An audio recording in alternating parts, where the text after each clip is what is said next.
মাপবেন না ওখানে? চলেন হাঁটতে হাঁটতে যাই।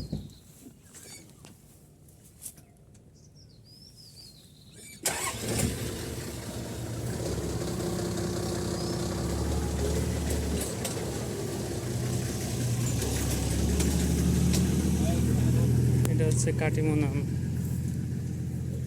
কি পরিমাণ ফল হয়েছে দেখুন কাটিমন আমে। আমের স্বর্গরাজ্য মনে হচ্ছে এটাকে, এত পরিমাণ ফল হয়েছে আমে।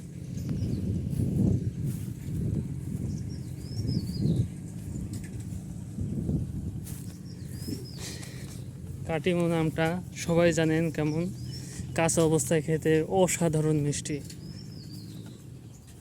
এই যে এটা দেখতে পাচ্ছেন, এটা হচ্ছে ব্যানানা ম্যাঙ্গো।